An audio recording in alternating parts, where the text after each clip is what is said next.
সুস্মিতার সংসার ইউটিউব চ্যানেলে সবাইকে ওয়েলকাম জানাই। আজকের ভিডিওটা আমি বিকেল থেকে স্টার্ট করেছি। আমি সাধারণত দুপুরবেলায় খাওয়া দাওয়ার পরে কিচেনটা ক্লিন করে রাখি, কিন্তু আজকে যেহেতু আমার মেয়ের খুবই ঘুম পেয়ে গেছিলো, ও খুবই বিরক্ত হচ্ছিলো, ওই জন্য আর আমি কিচেনটা ক্লিন করতে আসতে পারিনি। ওকে নিয়ে শুয়ে পড়েছিলাম ওর সাথে। তো আমিও ওর সাথে কিছুক্ষণ ঘুমিয়ে পড়েছিলাম। তারপর বিকেলের দিকে উঠে আমি কিচেনে চলে আসি কিচেনটা ক্লিন করার জন্য।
আমার মেয়ে যেহেতু খুবই ছোট, তাই সবসময় টাইম মতো সব কাজ করে উঠতে পারি না। ওর সময় মতো আমাকে চলতে হয়। তাই যখনই সময় পাই তখনই আমি আমার কাজগুলো কমপ্লিট করে রাখার চেষ্টা করি, যাতে একসাথে অনেকগুলো কাজ জমে না থাকে। ও যখন ঘুমোয় বা ও যখন কোনো খেলাতে বিজি থাকে, তখন আমি চেষ্টা করি বেশিরভাগ কাজটাই সেরে নেওয়ার। তারপর আমি যতটা ফ্রি টাইম থাকে ততটা আমি ওর সাথে স্পেন্ড করি। ওকে খেলানো, ওকে খাওয়ানো, ওকে ঘুম পাড়ানো, এগুলোতে তো টাইম যায়।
তো এই যে আমার কিচেন ক্লিন করা কমপ্লিট হয়ে গেছে।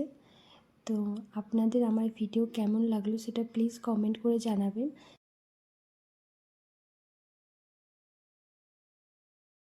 আপনাদের একটা লাইক আমার ভিডিওটাকে অনেকের কাছে পৌঁছাতে সাহায্য করবে, তো প্লিজ লাইক করতে ভুলবেন না, আর চ্যানেলটাকেও সাবস্ক্রাইব করে রাখবেন। তো আজকের মতো এখানেই টাটা, আবার দেখা হচ্ছে নেক্সট একটা ভিডিওর সাথে।